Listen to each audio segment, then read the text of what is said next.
It's been over 10 years since gates started appearing around the world. The battle between the awakened hunters and magic beasts shows zero signs of ending. These awakened hunters are ranked from rank E to S based on pure innate talent, and no amount of hard work can increase your rank. But one day, Jin-woo, the weakest hunter of mankind, sacrificed himself in a double dungeon, and in return he was deemed the player, gaining the ability to level up as though he were in a video game. But as he continued to level up, little did he know the strong threat was growing in the background.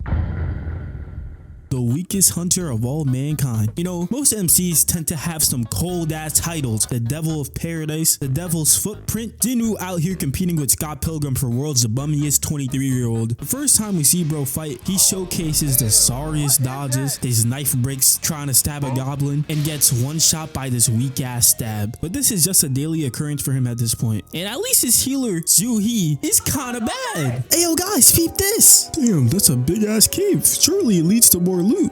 Boss, I got a bad feeling about this. Don't worry, Ju-hee. It's most likely a double dungeon, which means more loot. What could possibly go wrong? How you feeling, Jinwoo? Damn, I really need some bread since my dad left to get the milk. My mom is bedridden, and I gotta send my sister to college. Come on, Jinwoo. What would the self-improvement TikTokers do? I'm gonna be like, bang, oh, I've seen that before. Okay, boom, boom, duck and dive in, take one terrorist out. Next, get the AK, go Rambo, take out all of fucking Pakistan with a Jeep. I don't play games. Fuck if we ball. A few minutes later. So like the responsible hunters they are, they enter the dungeon. While the rest of the squad isn't skeptical about the fact that the lights lit up on their own, Jinwoo starts to feel skeptical, and so does homeboy over here as he tries to leave the dungeon. But a wise man once said, fuck around and find out. Finish him. Fatality. So Jinwoo starts shitting bricks, since if that guy was D rank and he ended up like this, then it ain't looking too good for Jinwoo. Bro can't stop looking at this statue as it locks in on him and shoots an eye beam, completely eviscerating this innocent man. Realizing he's trapped, Jinwoo starts shitting more bricks, but Mr. Song orders everyone to not move since the statues will attack, and unfortunately he lost his arm. So him and Jinwoo start thinking of a way to get out of here. But this nigga, he keeps Sonic or something as he dashes and gets absolutely owned. But even after that, Jinwoo still ain't giving up as he calls back to the 3 commandments the statue was holding. First, revere God. Second, praise God. And third, prove your faith to God. So Jinwoo gets to cooking, and this is the first time we've ever seen him exude any bit of aura. Even Unk is shook, so he stares the statue dead in the eye, and as soon as his eyes light up, he bows down and commands everyone else to do so, therefore completing the first commandment, and the statue does the creepiest smile ever. But it's never that easy, as the statue just gets up and everyone starts panicking. Homeboy over here starts walking towards the statue and gets down to his knees and starts praying, since the second commandment is to praise God. Our Father, who art in heaven, hallowed be thy name. Thy kingdom come, thy will be done on earth as it is in heaven. Give us this day our daily bread, and forgive us our trespasses as we forgive those who trespass against us. Oh fuck! Deliver us from evil. Amen. You thought he was finished? Nah, that's another body. This dude got a family to get back to? Too bad, your ass done as well. This guy gets gojoed, and Jinwoo gets back to cooking while running for his life. He realizes that some statues are holding instruments, which must mean they can't harm you. So everyone starts sprinting towards the instrument statues. But when he gets to a statue with Ju-hee, it doesn't activate. So he starts sprinting towards the last instrument statue. But it turns out he landed at the wrong one as it just drops on him. He's forced to crawl to the last instrument, and Jinwoo starts showcasing his main character determination as he barely makes it in time.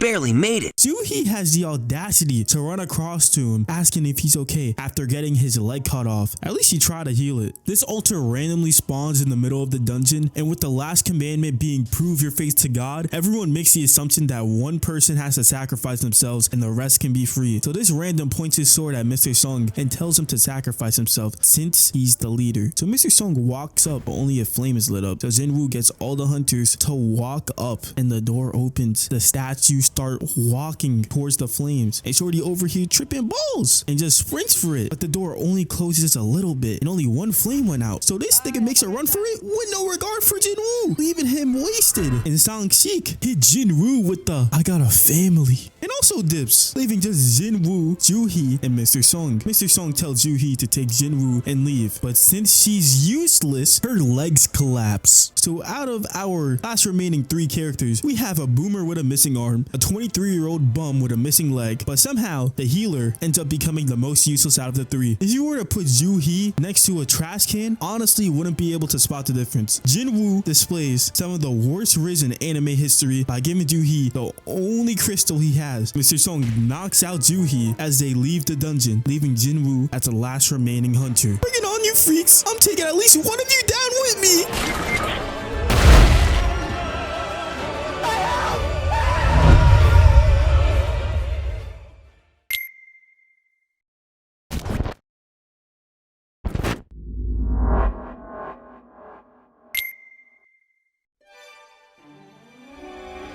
A newfound power. Sung Jinwoo awakens. Jinwoo wakes up perfectly fine with both his arms and legs still intact. Bro thinks everything was just a dream, but little does he know that he's mentally scarred for life. These surveillance hunters walk in on Jinwoo due to the suspicion of him having experienced a second awakening, since he was the only person found when the Tiger Guild was sent to inspect the dungeon. A hunter's power is determined upon awakening and never changes, but on rare occasions a hunter may be blessed to surpass these limits and have a second awakening. Sung Jinwoo, we believe that you have awoken your true power. I can't believe it! That a prestigious hunter believes that I can actually be useful in this world? Here goes! If they ran into insta-kill magic beasts, there's no way an E rank could have survived, let alone with no injuries. He must at least be A rank. This nigga is trash! Damn, not even a 70? He more sorry than an E rank. Sorry ass nigga.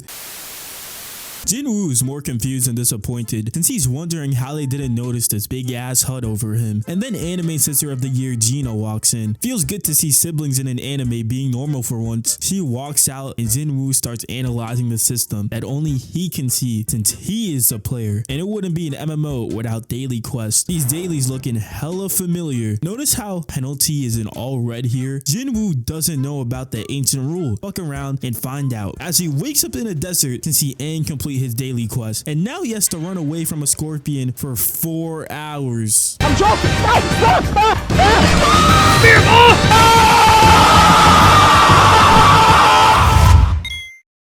The next day. Jinwoo's starting to get used to being the player as he's gotten a grasp on how the system works, including the 3 types of rewards he gets from completing his dailies: a full recovery, skill points for his attributes, and loot boxes.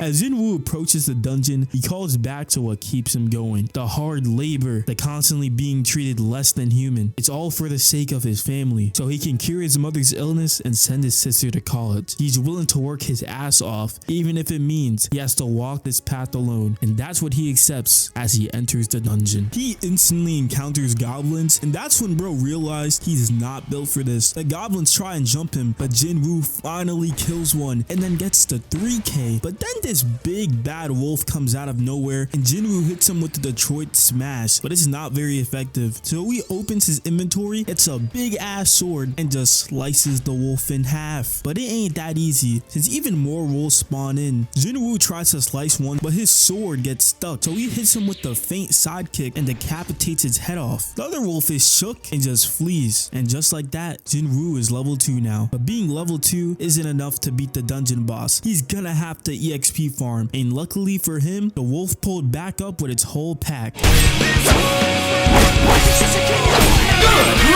Outstanding! Amazing!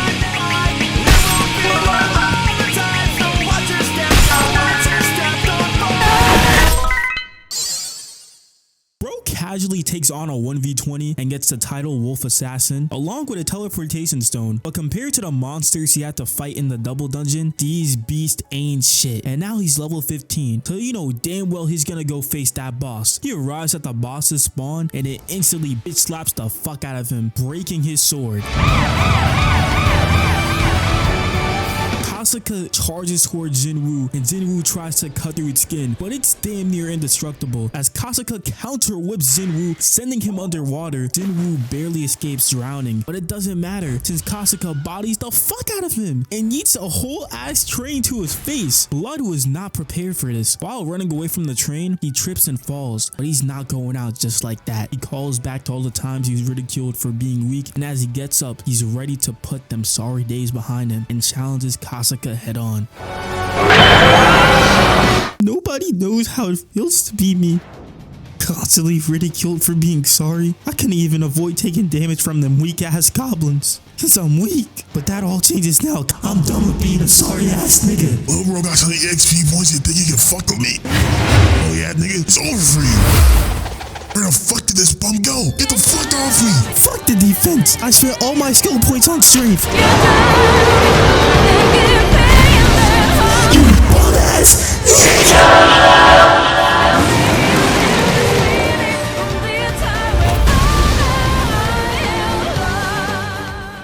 I guess I really am solo leveling.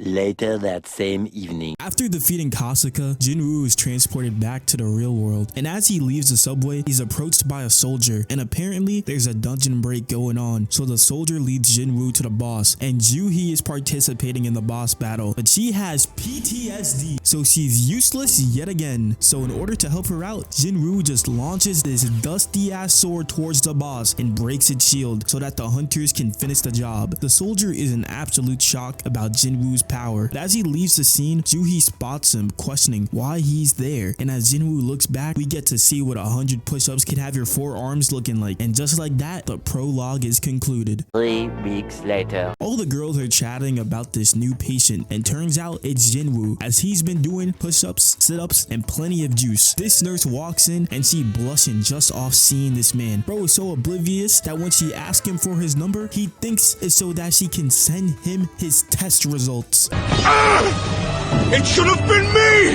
not him! It's not fair!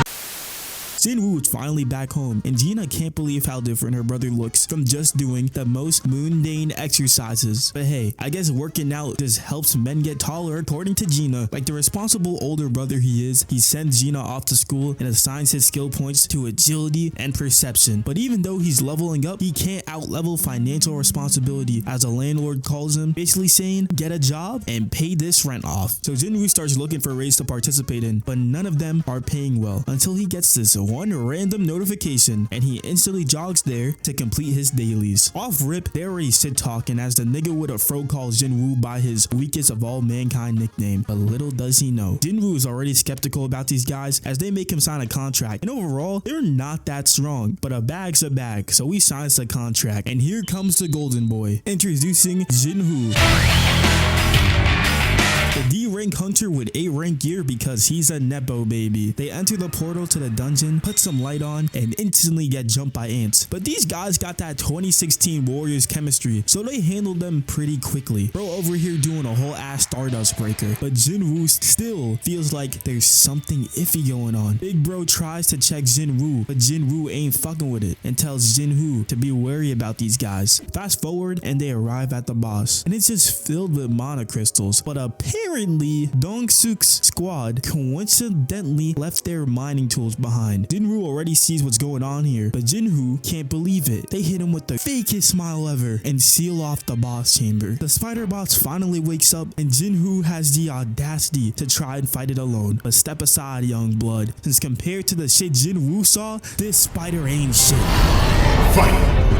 While smiling under pressure, Jinwoo dashes towards the spider and leaps over it. Jinwoo is shocked at how strong Jinwoo is, and just like that, the real hunt starts now. Jinwoo tries to cut its legs off, but it's not very effective. He goes for it a couple more times before realizing that the spider's exoskeleton is too hard, and he needs to attack its weak spot in order to use his dagger's debuffs, paralysis, and drain. But his fatigue is catching up to him, so he has to do it fast, and by fast, he means using his new dash skill, the Sonic Boost. Go out here moving like Zenitsu. Unfortunately, his debuff gets cancelled out, forcing him to fall back, but he instantly charges back in. However, right before he can land a hit, his fatigue bites him in the ass.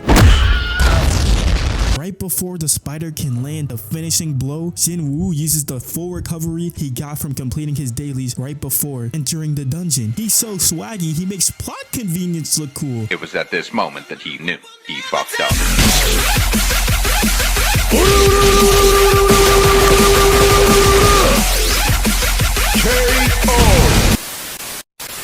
After seeing that masterclass of a performance, Jin-woo becomes Jinwoo's biggest glazer. Bro offers to hold his crystal, gives him water, mines the mana crystals, and calls him boss. But they couldn't even give Jin-woo a break, since as soon as he's done drinking water, the ops pull up. They assume that Jin-woo is the one who defeated the boss and order him to kill Jinwoo, but since he's a #1 glazer, he refuses. Even Jinwoo is shocked, but these niggas ain't playing no games. Jinwoo even gets an urgent quest, but this guy hit him with the knockoff Stardust Breaker before he can even finish reading it. Damn it, here I am again, on my deathbed, wondering how'd I get here. But how can I forget? That sorry ass niggas always have the last laugh. You're weak! Weakest of them all! Weakest hunter of all mankind!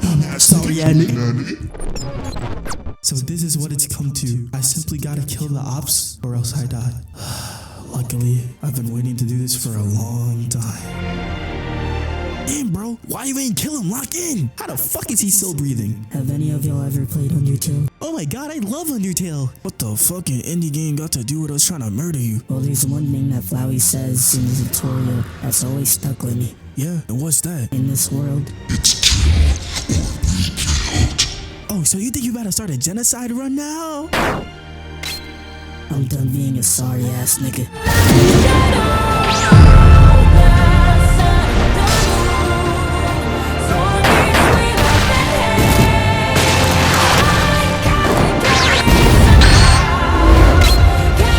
I'ma let some bum like you fuck me? Too bad for you. I'm the main character of this story. Yo, bro, just a prank. Chill. Do you have any idea who my little bro is? You tried to kill my ass 3 times, let alone jump me. And you think I'ma let your ass see the sun again?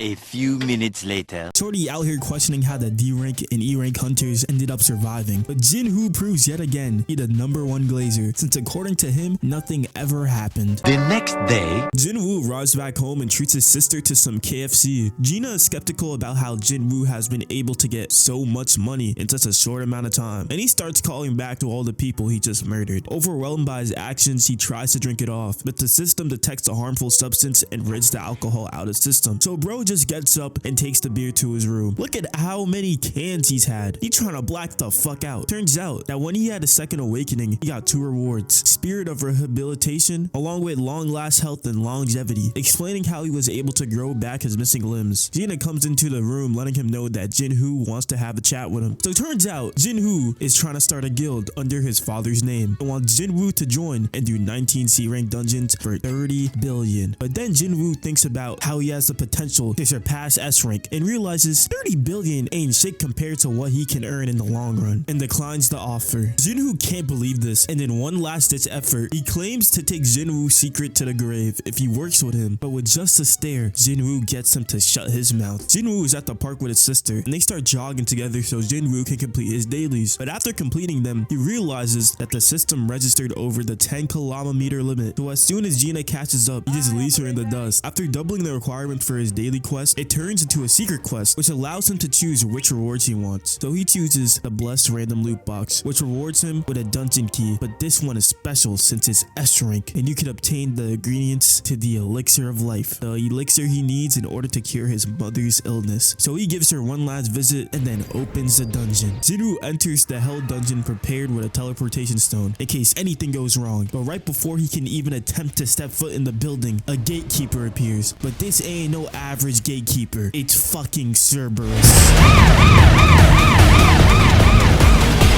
Off rip, Jinwoo activates his wolf assassin tag and dashes right towards Cerberus to land the slash, but it's not very effective. He creates space and attempts to use murderous intent, but Cerberus cancels it out, so Jinwoo instantly stabs its head trying to activate his dagger's debuffs, but yet again, it gets cancelled out. So now Cerberus is on the offensive, and he instantly bites Jinwoo's arm off. Bro's in disbelief. He lost a third of his health in an instant. He barely dodges out alive, but Cerberus activates rage mode.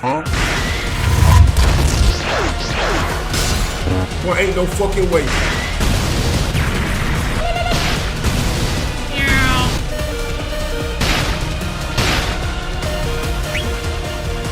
I'm coming for your booty, kid. Jinwoo miraculously escapes and instantly tries to activate his teleportation crystal, but Cerberus spawns in and bitch slaps Jinwoo away from the crystal. Look at how Cerberus tries to ram into Jinwoo. He trying to catch a body. Jinwoo runs away and buys potions, but they barely raise his health up until he stumbles upon the potion he acquired from defeating Kasuga. However, it contains poison, which would make him lose 35% of his strength, but Jinwoo calls back to him drinking the beer and says, "Fuck it, we ball." And in return, his physical damage gets reduced by 20% with no drawbacks. Cerberus pulls up out of nowhere and chomps a part of his chest off, but he just eats it like a boss. And just like Jinwoo predicted, Cerberus's raise emoji activates, so he charges in and lands a critical hit, but Cerberus instantly charges back and puts Jinwoo into the air and literally chomps into his body. But little did Cerberus know, real gamers always lock in at 1 HP. Never back down, never what? That's a lot of damage. Get this shit off, man!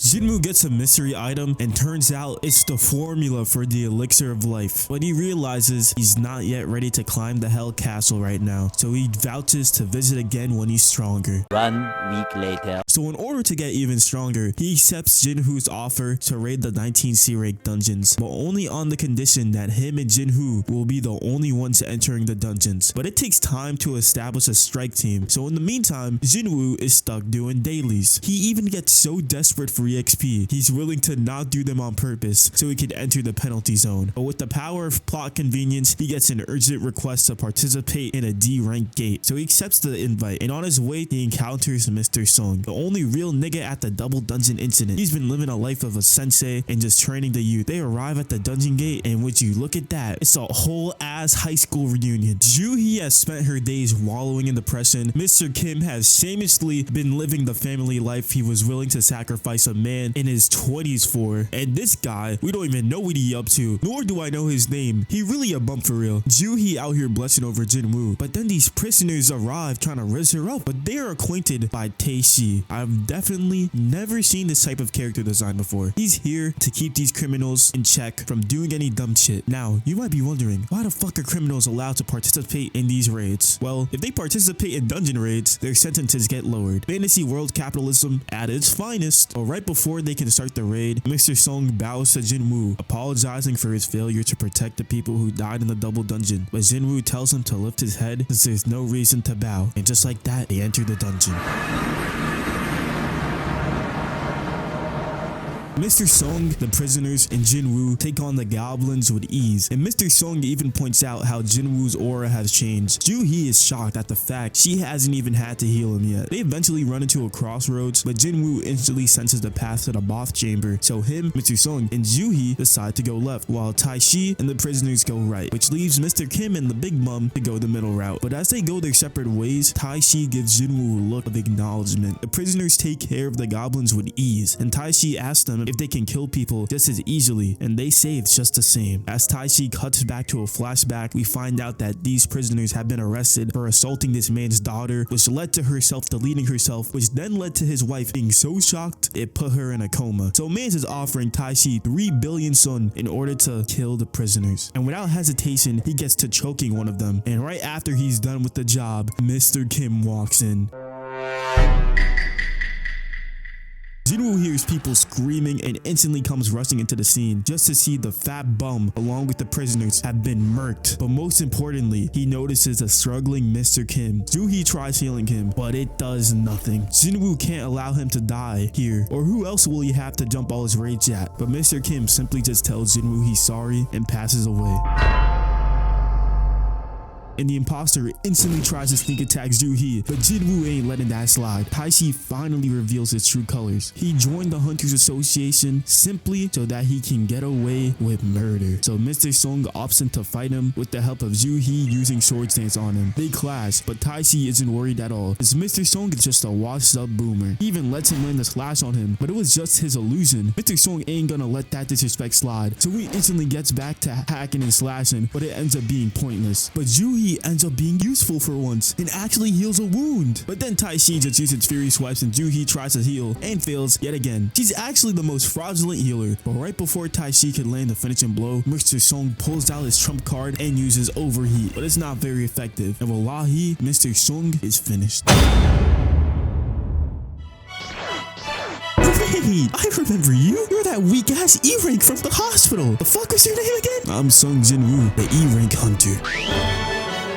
Taishi finally realizes that Jinwoo is the same person who had that low ass mana score in the hospital, and he can't believe how different of a person he is in such a short amount of time. Taishi dashes towards Jinwoo using a barrage of slashes, so Jinwoo counters, but he's too slow, which leads to Jinwoo shadow stepping back towards him. Joo-hee and Mr. Song can't even comprehend how fast they're moving, but it turns out they're evenly matched in speed, so Taishi makes Jinwoo flinch in order to land some quick slashes on Jinwoo, leaving him with a cut. I don't think he won the fight, but all he did was poke the bear, as the system declares Taishi an enemy. Brother is shook. Jinwoo activates murderous intent and starts doing the Goku warm-up and completely blitzes Taishi along with poisoning him. But bro locks the fuck in and parries Jinwoo's attempt at landing the finishing blow. They get to exchanging blows at lightning speed. As Jinwoo goes for the finishing slash again, Taishi just vanishes. Apparently, Taishi used stealth, which allows him to conceal his sight, sound, and smell. As he slashes Jinwoo's shin, which makes him collapse, Taishi emerges from the shadows and believes that victory is his. But little did he know, this was just the beginning of the end. Heal. This nigga heal himself? I thought I was fighting an E-rank, not the fucking Avatar. How the fuck is this nigga sensing me? Domain expansion. Dark Shadow Abyss.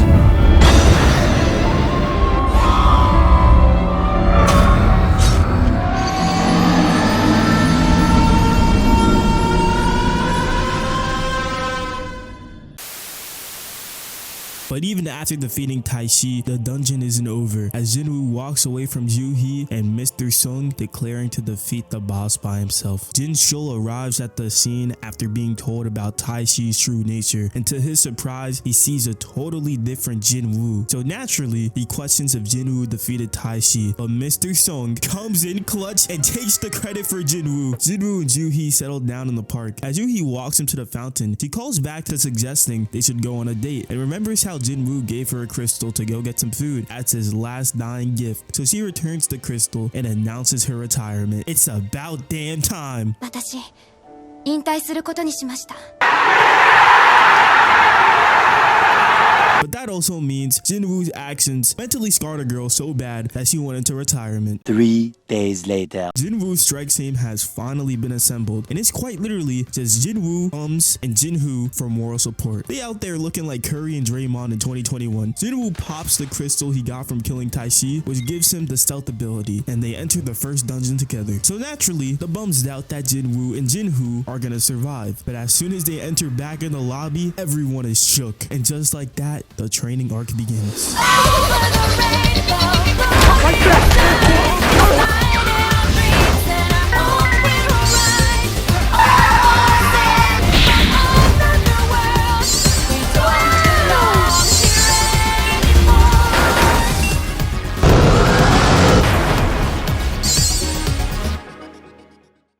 After reaching the required level, Jinwoo receives a job change quest. Meanwhile, these agents pull up to the meetup spot on the hunt for Jinwoo after becoming suspect of how he's managed to survive all of these incidents. Their suspicions are proven right when they see him walk out the portal by himself. Later that night. And what a better way to recruit some talent than taking them to a cafe after dark. Off-rip bro is trying to poach him by claiming the White Tiger Guild would double his Yujin construction offer. But little did he know that Yujin construction offered him $30 billion. And since White Tiger is worth only 50 billion, Jinwoo calls Cap and activates interrogation mode, pressing on to stay quiet about his awakening, and even slashes him as a warning and offers a deal to sell his 3 remaining C-rank dungeons for 600 million, along with on silence about Jinwoo's awakening.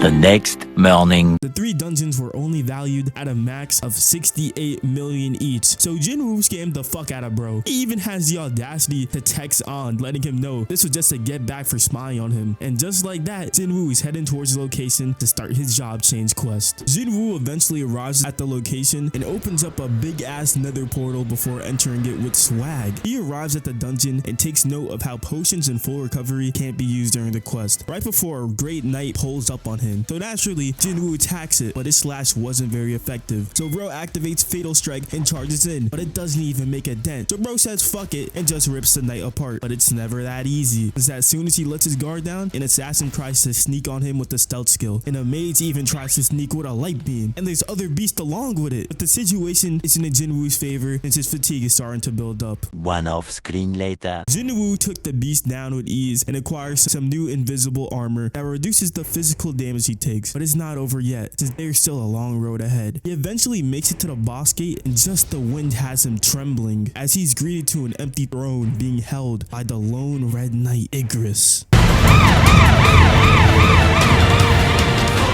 Igris dashes straight towards Jinwoo, completely destroying the pillar behind them. This nigga is shook, but Jinwoo is able to create space before charging back in and does absolutely no damage. Igris hits him with a hammer arm and throws bro to the side like he's nothing. So Jinwoo drops his weapon and decides that he's gonna have to throw hands in order to stand a chance. Igris shows chivalry and returns the favor by dropping his weapons. 3, 2, 1, go! That's a lot of damage.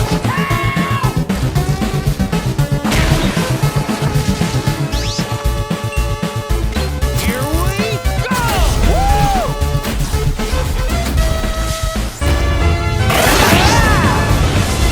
This guy's tough.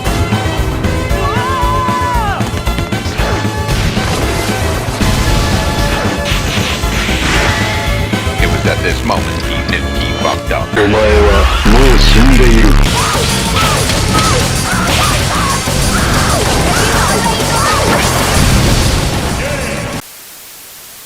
Igris beat the absolute brakes off of Jinwoo and got him hanging on for dear life. So assuming that it's over, Igris calls back his sword to deliver the finishing blow. But bro forgot that Jinwoo is the main character. Finish him. You never go out that sorry again!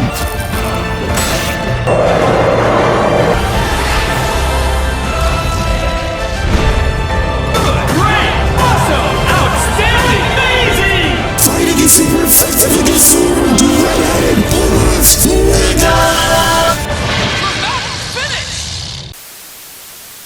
Jinwoo receives rewards for defeating Igris, including Igris's helmet. Bro really beats you with plot and stole your drip. That's tough! He also got a rune stone and a teleportation zone, but an urgent message pops up and all types of beasts start appearing. So bro goes stealth mode in order to avoid confrontation since he's on low HP, but the mages disable his stealth ability and only 5 minutes have passed. So bro tries to use his teleportation crystal to escape, but gets it bopped out of his hand. Jinwoo ain't going out like a bitch, so he starts throwing hands till the very end, but he eventually starts to feel the PTSD again. Look at you, all big and strong, but it doesn't matter, because at the end of the day, Kurt's still the weakest hunter of all time. But with the power of plot, he's transported to the penalty zone right before the beast could kill him. So he takes the 1v10 on with ease and begins prepping for the incoming swarm he's gonna have to battle. So he purchases himself a Night Killer blade and breaks the rune stone in order to unlock Ruler's Hand, which is just a fancy way of saying telekinesis. So after preparing, the timer runs out and bro is instantly on that type of timing.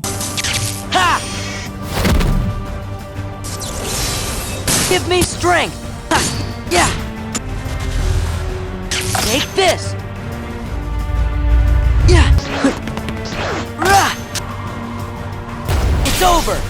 Ah! Back off! Bro really took on all the beasts by himself. He was out there looking like Sora and Hollow Bastion. He might be the GOAT. So as promised, he gets his class. But to his surprise, he's determined to be a necromancer, which completely shocks him and makes him rethink all his life choices. But he eventually gives in and accepts his role since the system hits him with the nuh-uh.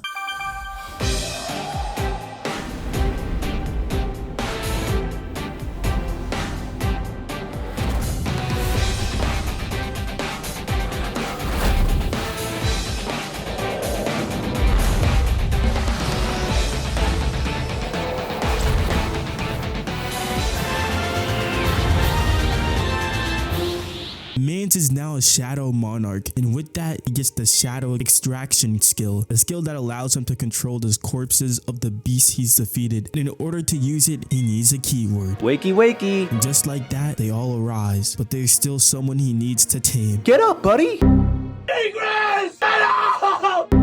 Alright, listen here, motherfucker. Last time I checked, before I entered this room, that throne was empty, and the last person to sit in it was me, before putting you up in a pack, so you can either join me, or I'ma leave your ass to rot like Springtrap. Correct.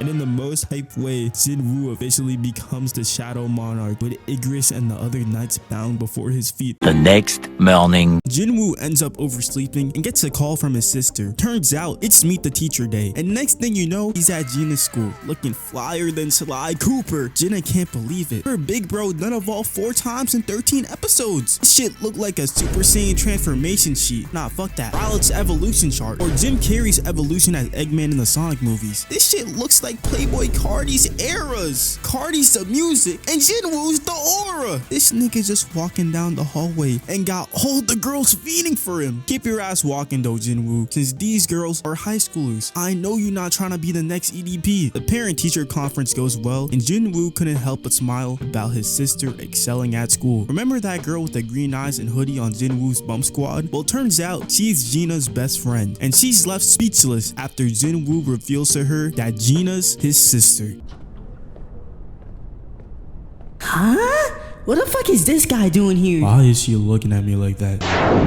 Please, Jinwoo, please make Songi leave the Hunters Association. This dumbass bitch dropped out of high school when she's an E-rank, bruh. She should have stuck to reading books. She out here putting Tony Snell numbers. Oh, right. Now that I think of it, why is this grown-ass man aura farming outside of high school? Salutations, fine shit. Dude, why are you aura farming so hard? You were the same way during the raid missions. Is aura farming all you do? Please just shut the fuck up and follow me. Later that same evening. Jinwoo links back up with the White Tiger Guild, and Sung-gi is with him as well, since Jinwoo wants to show her the real dangers of being a hunter. But this nigga ain't fucking with it. Introducing Kim Chol, the most sorry A rank ever. Bro is crashing out over having to babysit 2 E ranks, but little does he know. Thankfully, there's 5 B ranks and 2 C ranks to support him. What can possibly go wrong? Enough yapping though. It's time for these guys to enter the dungeon gate.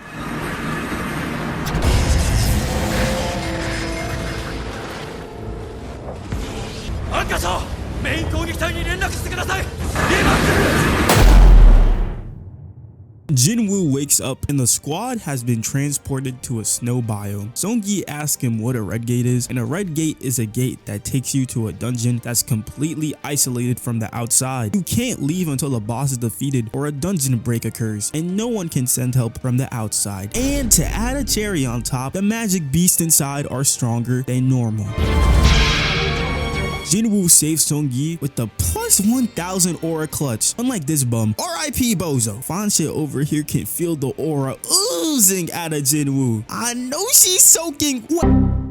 These ice elves look menacing as fuck though. Bro really hit Sung-gi with the "you gon' die" emote. Her ass is definitely regretting becoming a hunter now. She should have stayed her ass in school and took her talents to Indeed.com. Jinwoo then proceeds to talk about how if this was him 2 months ago, he'd be dead meat. The fuck you mean 2 months ago? You telling me he went from this to this in 2 months? Bro breaks the ice arrow and hits this emote for no reason. Bro just wanted the plus 100 aura, I guess. The elves end up fleeing and Kim Chol gets back to doing the most and splits splits the squad up into 2 groups. There's no need for him to being all that. He ain't even sensed the ice arrow earlier. Banshit ain't having it and asks if she can join Jinwoo's squad, and then calls out Jinwoo for not being E rank. This nigga hits her with a nonchalant head turn. They continue on with their journey, and Banshit starts complaining about the cold weather. So Jinwoo opens up his inventory and gives all of them some drippy ass coats. The way he puts his coat on is so tough. And when Song-yi asks him who he really is, he hits her with the shh, just keep watching and enjoy the show. And then an ice bear appears and bro just one-shots it and proceeds to sit on its dead corpse.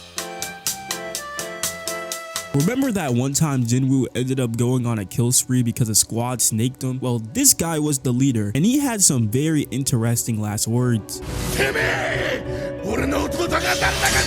Bro was not capping, since at the end of the episode, a very strong enemy was teased, and now we officially know what he looks like. Man's just touched down in Korea and he ain't playing no games. He wants all the smoke with Jinwoo. He pulls up to the red gate, and to his surprise, Yoon-ho is there, aka the White Tiger Guild Master, and even Jin-cho is here, aka the guy who checked Jinwoo's power level after he survived the double dungeon. Jinwoo really got enough aura to make 3 top dogs spawn camp him. Speaking of Jinwoo, he's back to aura farming, but this time with the Shadow Army.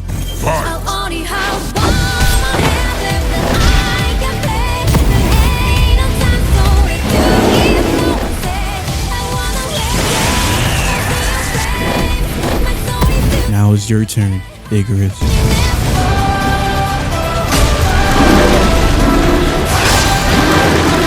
Oh shit, this nigga might got more aura than me. Nah, if he was fighting like this when we boxed, I most def would've lost. Shout out plot armor though. Damn proud, Igris. You're strong. Meanwhile,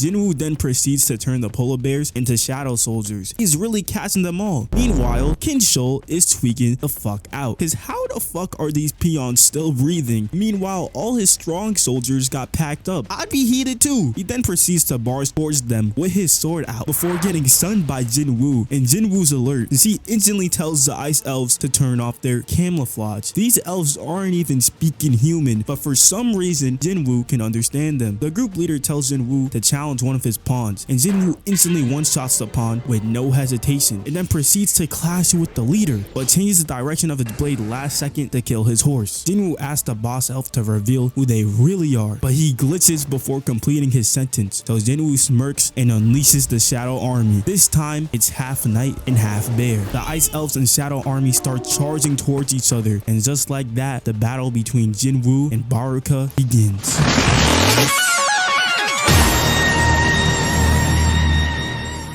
The archers are aiming towards Jinwoo's friends, but he swoops in and completely violates them. My goodness! And Baruka charges in trying to get his get back. They both square up, and Jinwoo dashes in first, jumps over Baruka's slash, and dives straight back down, gets his dagger stuck before transferring it out and going for the headshot. But Baruka kicks him to Narnia, and bro thinks he has the upper hand, but Jinwoo uses Flame Burst.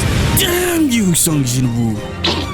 Come here and face me like a man, god damn it! Igris, fuck this nigga up.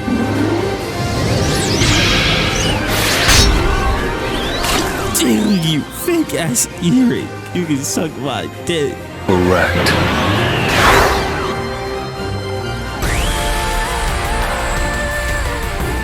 Slashes Baruka away, but he dashes back as they continue to exchange blows. Big dude is low-key nice with it, but Baruka isn't here to just fight Iron. He wants the whole load. So Jinwoo and Igris enter the battle, and it becomes a 3v1. Baruka goes in for the finisher on Iron, but Jinwoo hits him with the backstab. He creates space for a bit and charges back in, and Jinwoo throws his dagger, brings it back with telekinesis to chip Baruka's sword, and calls on Iron to strangle Baruka, and nukes him with Fire Pledge, but not even that could take him down. You honestly think you could defeat me just like that?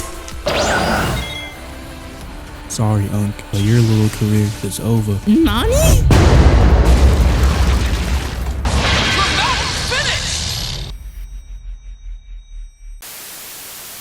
there is no need for Iron to be doing all that. He and the mages start emoting their victory, and the dungeon gate exit appears, but the job ain't finished, since Jinwoo tries to add Baraka to his party and fails miserably. But luckily for him, Dong-so ended up getting an important text when he was spawn camping the gate earlier, so he ended up leaving. So when Jinwoo finally exits, he's greeted to Yoon-ho, who's not so happy since his A rank is missing. So he presses Jinwoo and they go aura for aura, but Yoon-ho ends up falling back out of respect for Jinwoo, saving his guild members. Jinwoo ends up dropping Song-yi home, and it's very obvious that she's fucking with him now. And even though he wasn't able to claim Baraka, at least he got a new ice dagger. The way he looks in the mirror like Eren is so tough, man. This is what I call true aura. A few moments later. Baby, that hotel room's waiting for us both. Oh, yeah. You do know that girl's underage, right? Listen, I know it's hard being a pussy, but don't make it hard for the rest of us. Take us to Mickey D's, get me a double, and get Miss Premarital here a kid's meal, alright? I got places to be.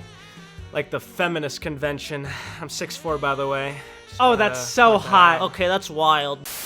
Jinwoo ends up taking Jin-ho along with him to do a side quest, and this is bro's first time seeing the Shadow Army in action. Peep the pose Jinwoo hitting right now. He's just observing the ground. That's like plus 500 ore there for the swag. Jin-ho deadass falls to his knees since the soldiers end up mining the crystals. They doing the only thing bro is useful for. He's looking like Zoo-hee now. What does he even do? So Jinwoo ends up taking him to a Korean barbecue, and off the first cup of beer, Jin-ho starts drunk talking. Nigga talking about some, I have a brother. He's 10 years old. He never really liked me. Meanwhile, Jinwoo, trying his hardest not to hit the ISO speed emote, all trolls aside, Jin-ho ends up opening up to Jinwoo, thanking him for saving his life and treating him like an older brother. So Jinwoo decides to pour him up and makes a toast, officially claiming him as his little bro. Meanwhile, somebody help! This guy just sold my whole crew. Is he even human? Damn, bro, chill. Maybe this will help. Where can I find some milk? Remember how Dong-so had to leave the Red Gate early? Turns out he's on his way to America, and that's because a foreign hunter who was trapped inside a gate for 10 years has gone rampant in the States, and his name is Il-hwan-sung, the OP anime missing dad trope, a tale as old as time. Dong-so ends up arriving and instantly starts pressing Il-hwan, but Il-hwan starts questioning how much humanity has learned about beasting gates, claiming the dungeon gates and beasts are just the tip of the iceberg. The way he talking, you think he Ford Pines. Holy fuck, I see it now. Dong-so ends up reading Il-hwan's documents, and as soon as he discovers that this is Jinwoo's father, he has the audacity to ask if he remembers his son's name, and Il-hwan instantly locks in. Any man with common sense is taking whatever words that come out of their mouth next into consideration if they were to see this type of glare. Unless your name is Dong-so. Your son is dead, fuck nigga, and I'ma send you right to him. KO!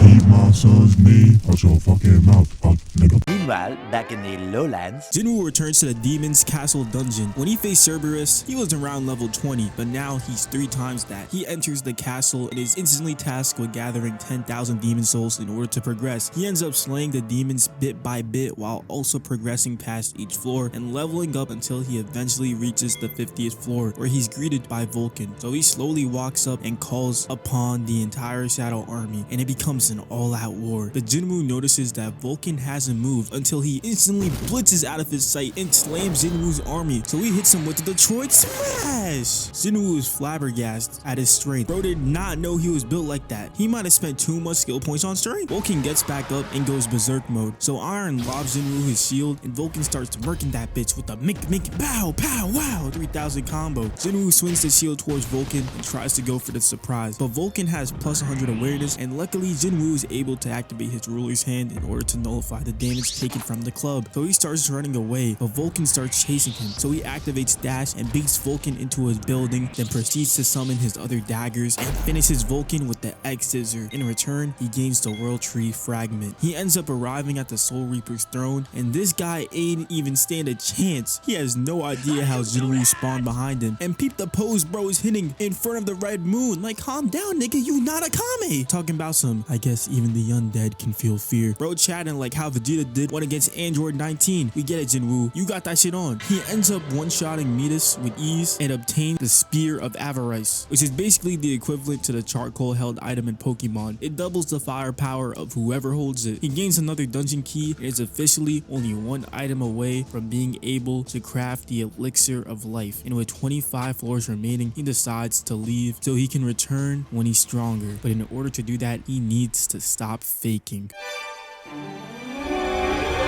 The 10th S rank, Sung Jin-woo. Jinwoo arrives to get his reassessment, but when he places his hand on the black crystal, the girl gets an error on her screen, so her manager comes in to help her out and points out this isn't any ordinary error. His powers can't be gauged, which means he's the 10th ever Korean to be deemed an S rank. The news quickly spreads as everyone in the lobby is chatting about him. Even Jong-in and Jin-chul pull up trying to recruit him to the Hunters Guild, but Jinwoo's like, nah, I'm good. And by the time yoon-ho arrives, Jinwoo already left the vicinity. Jinwoo ends up visiting his mom at the hospital, and when he exits her room, he's greeted by Jin-chul, who's here to introduce him to the Hunters Association chairman, who tells him he's currently on a grace period before he's officially deemed an S rank so that he can properly be evaluated and recruited to a guild. So he offers Jinwoo a spot on the association. And after sensing his aura, Jinwoo almost accepts this offer, but declines, telling the chairman that he belongs in the dungeons. And just this man's glare got the chairman shaken, even had bro grab his heart. Later that day, Jinwoo starts going through the online auction in an attempt to find gear for his next attempt at the Demon Castle, but everything is too expensive for him. It gets so bad to a point where he even considers selling his held items, but just like always, he conveniently gets a new job request. Damn, where the fuck am I? No way I got packed up that bad. Damn, nigga, how the fuck you go out that sorry? They compare you to Renji and Reiner, Giggy, the annual fraud, the most sorry S ranker in the series. Alfred from Timu. Shut your bitch ass up. I ain't trying to hear that shit, bruh.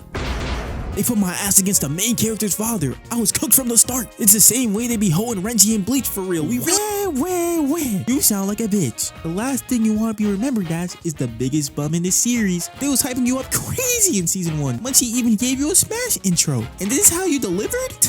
Thomas Andre could never. Damn, am I really that sorry? Keep my son's name out your fucking mouth, fuck nigga. Nah, how dare this nigga talk to me like I'm Chris Rock? I'ma get my get back, nigga. Just you wait. The next morning, Jinwoo ends up becoming a miner. This nigga basically doing a Minecraft prison simulator, mine some crystals and get a bag. There's currently a dungeon gate open, and to Jinwoo's surprise, the same guy he ended up egoing the day before exits without a scratch. But as soon as he laid eyes on chae-in, he instantly understood how they came out unscathed. Nigga talking about how many people in this world have that much aura? Are you serious right now, bro? She ends up turning her head to see felt Jinwoo's aura, but no one is there. And Jinwoo's just like, damn, I didn't know she got it like that. He ends up zoning out in the mine because of how strong the boss's aura is. Just look at that smile, dog. This nigga a nut. Big dude tries to check him for zoning out, but Jinwoo puts him in his place. Had big dude shook. Jinwoo actually does his job in mines. Diamonds.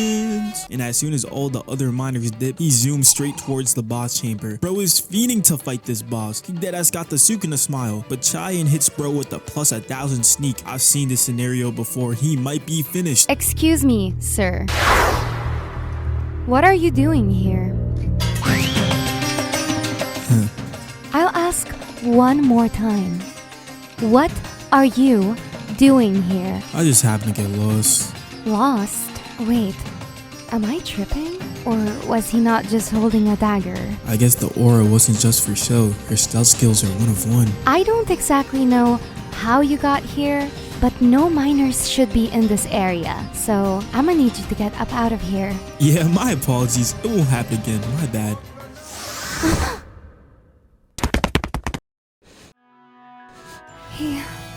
He doesn't stink. I'ma act like this ain't happened. Sung Jin-woo. An E rank. There's no way. How can an E rank get me in my feels like this right now? 12 seconds later. Jinwoo ends up going on with his day, and all the other miners are jealous that he was able to come into close contact with chae-in, especially since it's revealed that she has a very sensitive nose. But Jinwoo wouldn't know that since he's the first person she met who doesn't stink. She even ends up going out of her way to look up the details on Jinwoo, but his current details are unavailable. Shorty went to sleep thinking about Sung Jinwoo. He arrives at the site for his second day on the job, and he's greeted by the other miners, giving him flashbacks of his old squad. And for the first time in a while, he doesn't feel alone. He ends up putting that work in, but during his break, an A-rank captain pulls up asking if he can borrow anyone from the mining team, and Jinwoo ends up accepting since he's curious to see how an A-rank Let's second team would perform in a dungeon raid. Jinwoo arrives at the dungeon gate, and bro is so disappointed. He went from having chae-in and humanity's strongest weapon to 6 unknown A-ranks and 3 B-ranks. He deadass just queued up with the Mavericks. Straight bums. Dungeon jackals end up jumping them, but the strike team ends up taking them down with ease. But something is fishy since why are C-rank magic beasts in an A-rank dungeon? And then Jinwoo notices they have collars, which means someone is controlling them. These orcs spawn in and they ain't playing no games as one launches a spear right towards the captain, and that's when bro realized he is not built for this. They continue to charge in, and this mage decides to use flame burst. That shit wasn't very effective, gang, so Shorty decides to use wrap in order to keep it in place so the mage can summon his flame soldiers. And wait, hold on, fine shit out here throwing hands. They just made fine shit cough out blood. Now I'm mad. It looks like it's GG's for everyone. This guy even ends up getting his arm chopped off. So the healer pulls up in order to help him, but as soon as she turns around, she's greeted by an orc. Homegirl was ready to accept her fate. But Jinwoo comes in with a plus 15,000 orc clutch and decapitates it. He then proceeds to take out orcs one by one on his own while weakening the ones the squad members are fighting. Fanjit really thinks he beat an orc by herself, but just look at that smile, bro. Give it to me, man. The captain ends up delivering the final blow, and Jinwoo casually deactivates his stealth and acts like he did nothing. But homegirl over here ain't taking that disrespect as he calls him out for thinking they're a joke. I ain't trying to be that guy, love, but yo, sorry. 6 A ranks and 3 B ranks just to almost get packed up by some orcs? Put the fries in the bag and become a McDonald's worker or some shit. The captain ends up calling for a retreat, but when they arrive at the dungeon gate, it's completely blocked off, and an immense spiritual pressure is unleashed. Yet Jinwoo is still unfazed. They try to undo the seal but get poisoned, and when they turn around, they're completely cornered. Turns out these orcs are being controlled by Kargalgan, the high orc shaman, and he wants the hunters to fight him in his domain. So the captain ends up accepting his challenge, essentially accepting his death. And unlike Jinwoo's original team that left him to die, these people are willing to entrust their will and sacrifice themselves for him, since an E-rank doesn't deserve to put his life on the line for others. So they progress and arrive at Kargalgan's throne, and this nigga colder than a bitch.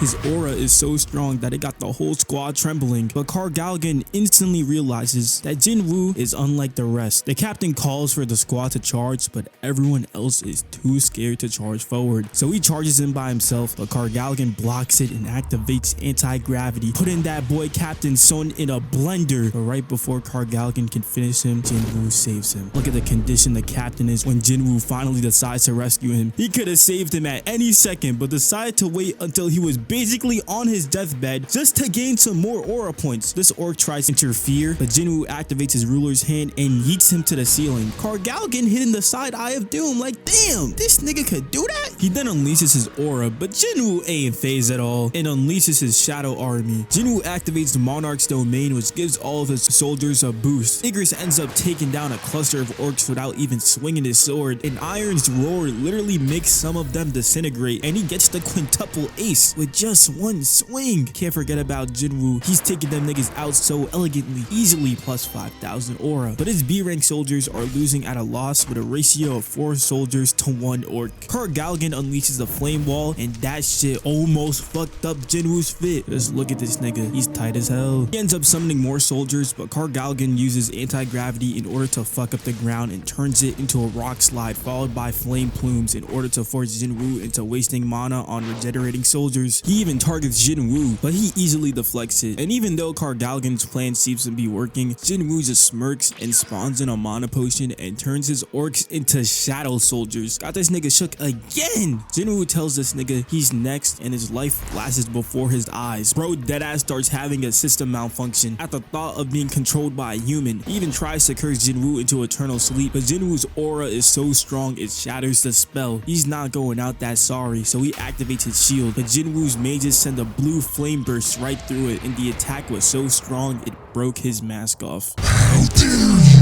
make a fool of me? I'ma crush you like the insect you are. So you ate a giant mushroom? That's swag, I guess. How is this little shit still standing? Eat this! You still think you can hang with me? Damn, this shit hurt. The bigger they are, the harder they fall, dumbass. I fucking hate this little shit, bruh. Did you honestly think I'd go out to an oraless bum like you?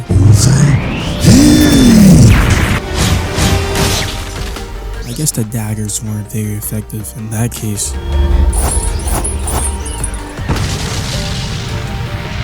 Damn, he really is in S rank now. Oh my god. He has so much aura. No wonder he smells so good. How do you even know him? We've met before. Not even a 70? He more sorry than an E rank. Sorry ass nigga. Guess I was wrong.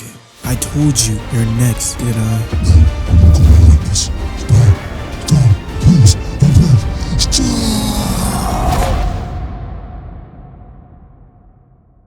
Correct. Jinwoo ends up adding Kargalgan to his army, but now his name is Tusk. Bro was so locked in, he didn't even know chae-in and the surveillance team arrived. The strike team tries to question why he was pretending to be a miner, but before he can explain himself, Jinchul intervenes and says Jinwoo's status is confidential and that everyone who witnessed the fight has to keep their mouth shut. Jinwoo ends up giving the healer her will back and proceeds to get escorted out. And chae-in starts blushing because Jinwoo saw her holding a pickaxe. The next morning. Sorry I'm late. How'd the chat with your pops go? About that. Flashback. Just looking through these papers, I can already tell that you're a fraud. Sung Jinwoo's your mans. He was at the double dungeon incident, saw Dong Suk's team get wiped, and witnessed Tai Shik's true intentions, and is still alive. Yet you expect me to believe he's just some E rank? He's also been helping you with your raids and survived the most recent red gate. Clearly has been hard carrying you, and you want me to make you the leader? So my record might be a little Mickey, but I still want to become the guild master, Dad. Jinwoo on a supermax with us and the guild is yours. Wait, are you dead ass? Yeah.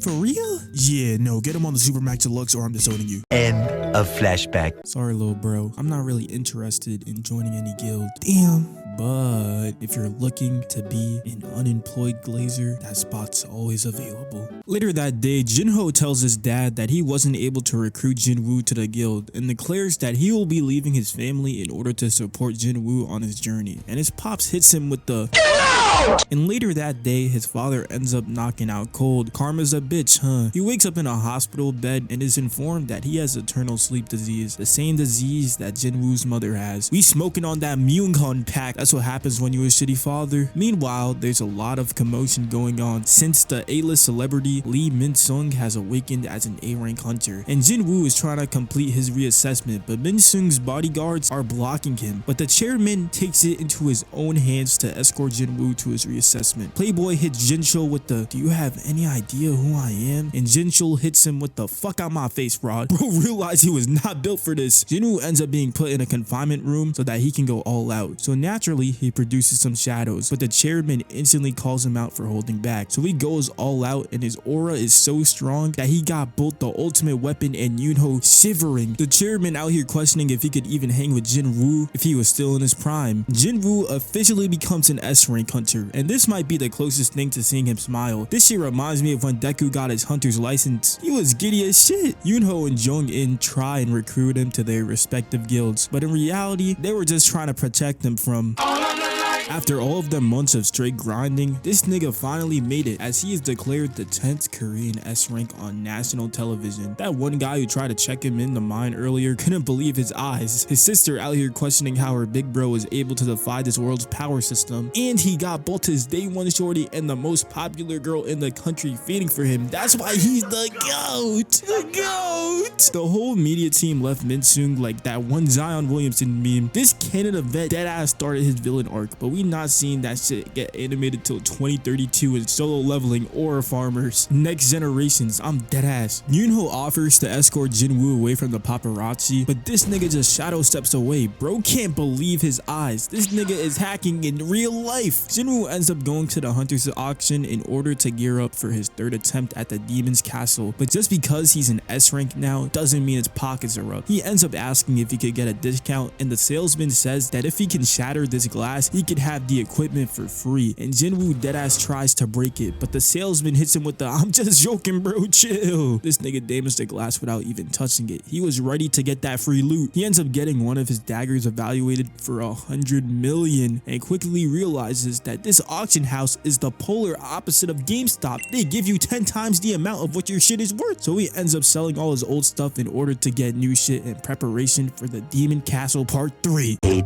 hours later. This Jin-woo nigga gotta be using vape.gg or some shit, bro. How the fuck can he be a mage yet have John Morant athleticism? His reawakening was a minute ago, yet he's somehow gotten stronger from when I first met him. Wait a minute. What if he gained the ability to get stronger over time? Holy shit, this nigga really is. Jinwoo opens his door thinking the paparazzi found his apartment, but in reality, it's just Jin-ho. Who the fuck is this nigga, bro? Jinwoo ends up turning this encounter into an excuse for him to disappear from home for a week, but before he embarks, he ends up leaving a shadow with Gina and even leaves some around his apartment in order to keep Gina safe while he's gone. But little did he know, a new threat had been evolving in the shadows. Jinwoo ends up arriving back at the Demon Castle with his new gear, and you know what they say, third time's the charm. Third time's the charm. The 10th S rank challenges the Demon's Castle. Jinwoo summons Tusk and hands him the Spear of Avarice, and Tusk performs a blast breath so strong that only the beast's feet remained. He ends up splitting his forces into 2 groups so that they can get the permit to progress to the 81st floor, but it's been 2 days and they still can't find it. He notices that his mana is being drained, so he goes to find out why, and turns out these soldiers have been taking out his bears, so he comes out of hiding, picks one of the soldiers to Narnia, and gets a quick 2-piece. 前々から気になってたんだよ。モンスターの恐怖を感じるのか。 I'm gonna give you plus 5,000 ore for that, but slow the fuck down, gang. You are not the Prince of All Saiyans. He grabs the final knight by the neck before he could finish. They surrender. So Jinwoo ends up taking off their mask, and well, hello there, fine shit. Jinwoo ends up leaving her alone, and she tries to hit him with the Frieza surprise attack, but Tusk blocks it, and she starts begging for her life again, and accidentally ends up leaking that she's the eldest daughter of the Radaru family. So Jinwoo forces her to lead him to where the permit to the 81st floor is. Straight fear in this nigga's eyes, bro. He got fine shit and bricks. Jinwoo remembers about the time he asked Barca who he is and how he started glitching. So he asks Esil what she was doing before she arrived at the castle, and she starts malfunctioning, saying that her family was preparing for war against an enemy so strong that all of mankind would need to be united to defeat it. But right before she could say why, she ends up passing out. A little longer than a few minutes later. He arrives at the Radaru castle, and the pop starts tweaking since he can sense Jinwoo's soldier, and they instantly corner him. This nigga is not phased. He deadass doing the Flynn Rider plus 100,000 ore for that one, king. He ends up telling Unk that he won't hurt anyone as long as they give him the permit, so they end up giving it to him. But Jinwoo grabs this nigga's daughter to the side and says he needs to borrow her. I understand this nigga's pain, bro. If I had a daughter and someone did that to me, I'd be tight as shit. Jinwoo continues to go through each of the floors with ease until he finally arrives at the 100th floor, and he's instantly introduced to the demon monarch, Baron. This man's sheer bloodlust is so strong that it's physically wearing Esil down. Baron ain't playing no games as he instantly summons his strongest soldiers, and Jinwoo retaliates by activating his domain and having Tusk engulf the terrain in fire. But Baron isn't phased at all as he sends a plasma beam into the sky and starts a lightning storm that eliminates Jinwoo's front line. It almost takes Esil out, but you know that boy clutched up with the swag. Jinwoo activates stealth and hits the skadoosh straight to the sky, but Baron parries his sneak attack with ease. This nigga Jinwoo shook. He ain't no Baron got it like that. He gets sent flying back to the ground and Baron sends a blast towards him, but Tusk sends out his own, wins the beam struggle, and Igris sends a slash decapitating Baron's wyvern, forcing him to fight Jinwoo on even ground. So Tusk charges in and gets completely overpowered. So Iron comes in and gets sent out the fucking zone. Igris comes charging in at full speed but gets grabbed by the head. If Igris is getting violated like this, then all hope might truly be lost. It was at this moment that he knew. He fucked up. Tusk comes in with the clutch. Igris stabs his right arm. Jinwoo penetrates to left and Iron grabs his bottom half. But this nigga sends a beam towards the sky, forcing Jinwoo back and eviscerating the rest of his army in the crossfire. And with 0 mana remaining, Jinwoo is forced to fight Baron one-on-one.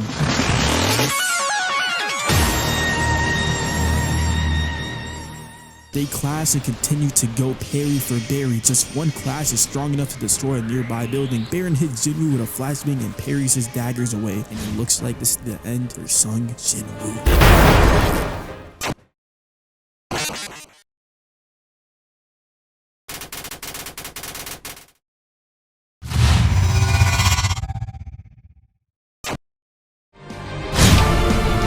Fuck, he's so strong. Is this really the end for me?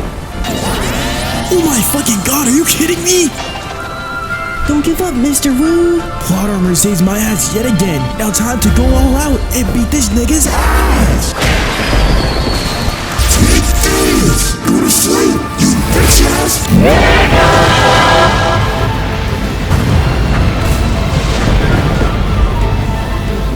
Mr. Woo.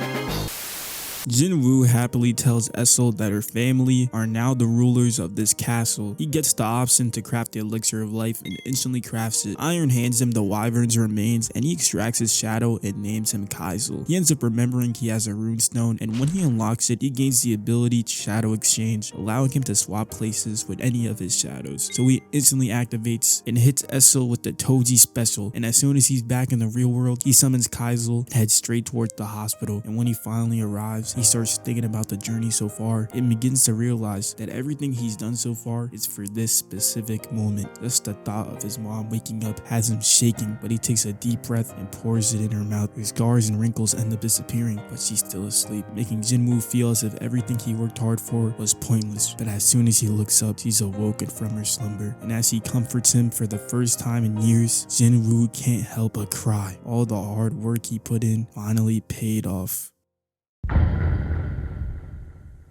3 years ago, a new threat emerged on Jeju Island. Superhuman ants that could go toe-to-toe with some of the strongest hunters Korea has to offer. Notable figures like Yoon-ho and Jong-in participated on a raid on this island, but were forced to retreat after the death of Yeon-suk, one of Korea's strongest S-ranks. The loss was so traumatic that Byung-gyu, Korea's strongest healer, went into retirement. Fast forward to the day Jinwoo fought Igris, Jong-in ends up recruiting a team to check up on how the ants are doing. And when he arrives, it's discovered that the ants are capable of evolving and now have wings. Turns out the ants have been slaughtering humans and even have begun expanding to areas beyond just Jeju Island. Korea can't keep ignoring the ants' evolution any longer, so they end up partnering with Japan in order to launch the 4th raid on Jeju Island. And with no hesitation whatsoever, Chairman Go calls Jinwoo over in order to recruit him to participate in the raid. Jinwoo ends up feeling an intense aura, and that's because Yoon-ho and his mentor mentor are currently sparring. So Jinwoo starts spectating the battle alongside the chairman, but this is just the warm-up since Japan's finest hunters have arrived in order to get some training in, and as soon as they arrive, their leader instantly locks in on Jinwoo's ominous aura. Team Japan and Team Korea end up squaring up, but since Jinwoo is a quote-unquote mates type hunter, he's forced to watch from the sidelines. Brody powers up like a Super Saiyan, and Big Fella throws a punch and they start gattling each other. This guy goes in for the sneak attack on chae-in, but she fucks his ass up, which accidentally triggers his rage mode. Bro punches the ground in order to create a smoke screen and goes in for the fatal blow.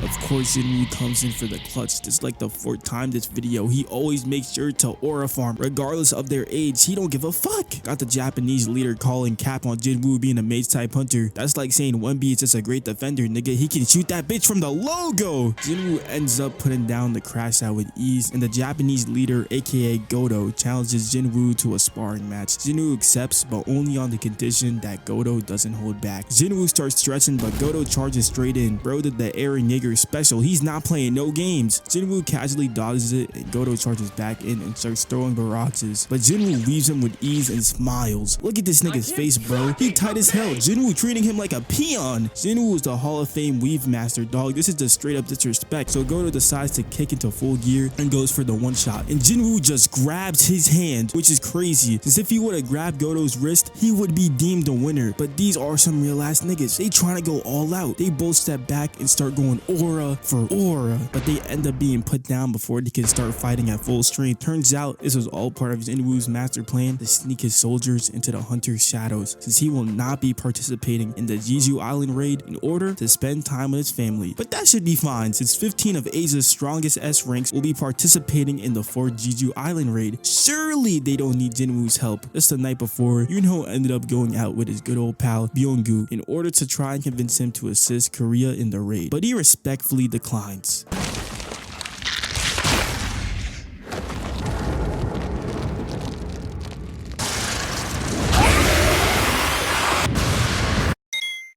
It's a new dawn, and the entire Asian population is talking about the Jeju Island ants, and as the day progresses, both hunters, old and new, prepare for the fated day, and when night hits, there's only one thing in everyone's mind. ついに明日だ。ジェジュ島レイドが始まる。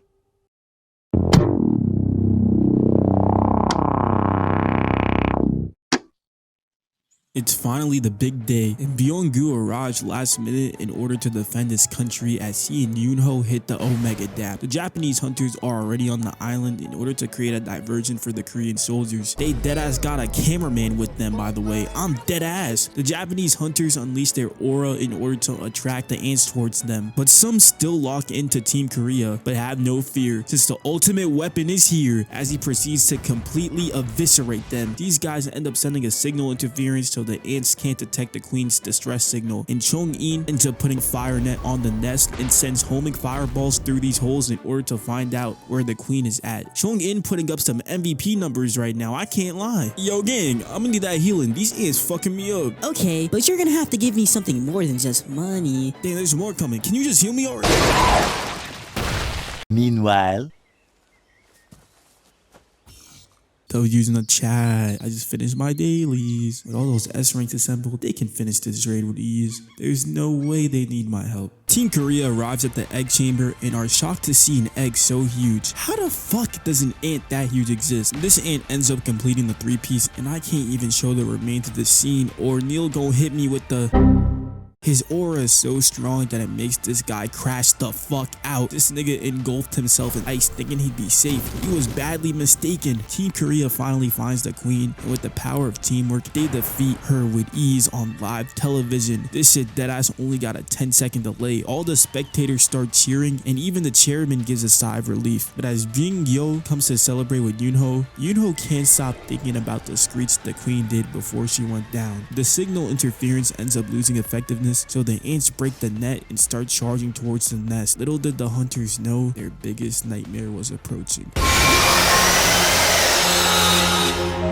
His aura is so menacing. This is no ordinary magic beast. There's no time to hesitate. We gotta stop this guy now. His aura is so strong that I envision my death. Mother, how dare y'all kill my mom? Y'all shall pay for your sins.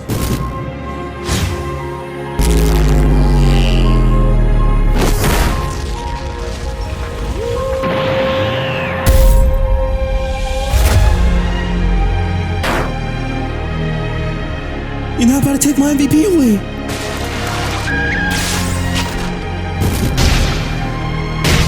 There's no way you beat my ass twice. Wait, don't tell me I'm next. I just came out of retirement.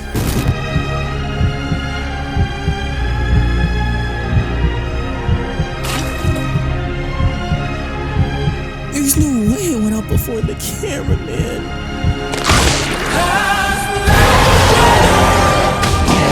Kill or be killed. In this world, it's kill or be killed.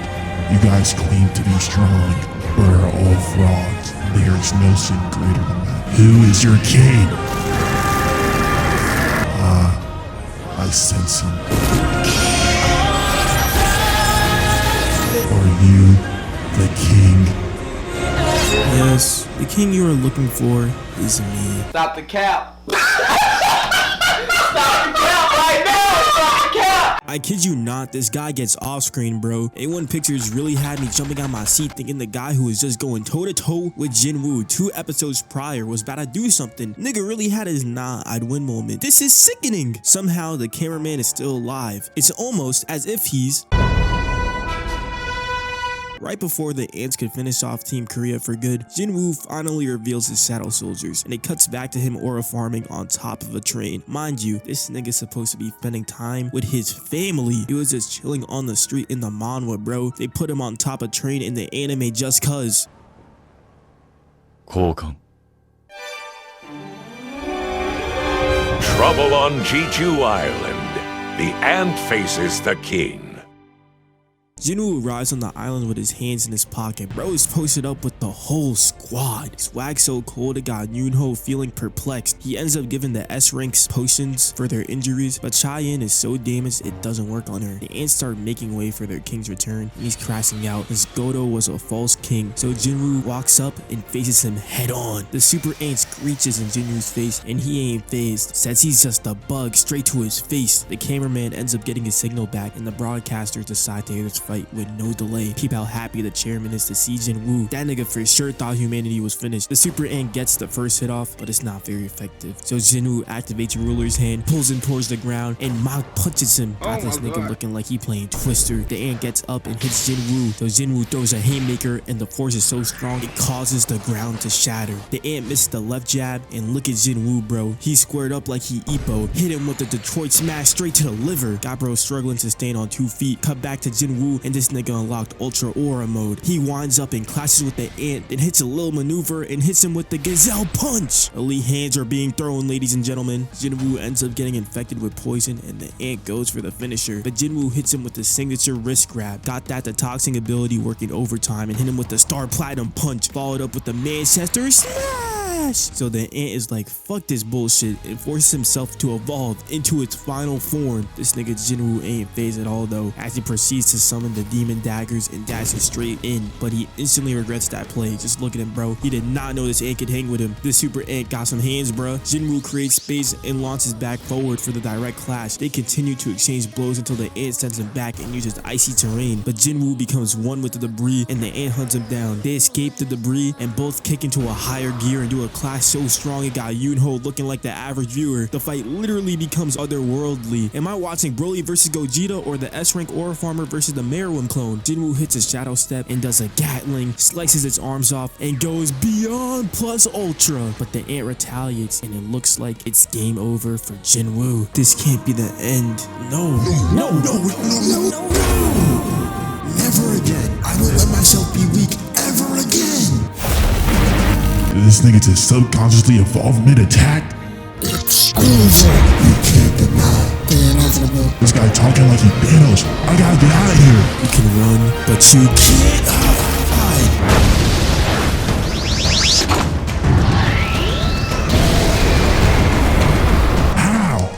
How can one man have so much aura? The ant didn't know he was capable of feeling fear, as he resorted to his primal instinct and began to flee. but the hunter refused to let him go, as the ant had entered his domain. Little did the ant know that he had now become his prey. This one's for her and fine shit. Go to hell, you feeble, insignificant ant.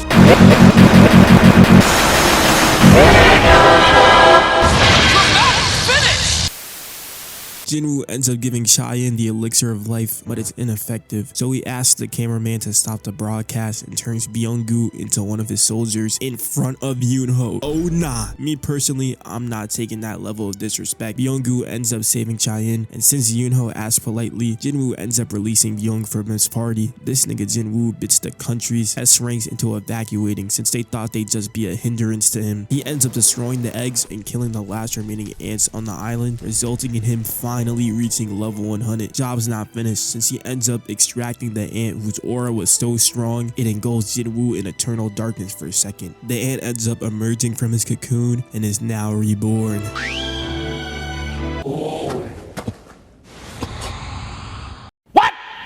Apparently, this ant is capable of speaking after death, and just look at Jinwoo's face. He is bewildered. This nigga went from running away from him to his #1 glazer in the span of 10 minutes. Jinwoo's like, fuck it, we ball, I guess, and grants him the name Beru. And his first order is to take out the ants that escaped, and in the process, he saves Mr. Sung from being killed. All the ants end up being slain, and when the sun rises again, Jinwoo had officially become Korea's #1 hunter. Next morning, there were plenty of tragedies due to the raid, and although Jinwoo saved the day in the end, these lives could have been saved had he decided to go initially. But the chairman still thanks him for his efforts since he did save everyone at the end of the day. But just because the ants have been defeated doesn't mean Jinwoo is done fighting dungeon gates. The monarchs have finally showed themselves in the real world, and Jinwoo's father is lurking in the shadows. His family is finally together again, and now that he knows that there are S ranks on his level out there, Jinwoo only has one thing in mind. Make sure to like and comment your favorite part of the video. Don't forget to subscribe and hit the bell since we on the road to 100k subs. And last but not least, you should give Shibuya in less than an hour a watch. I promise you'll enjoy it.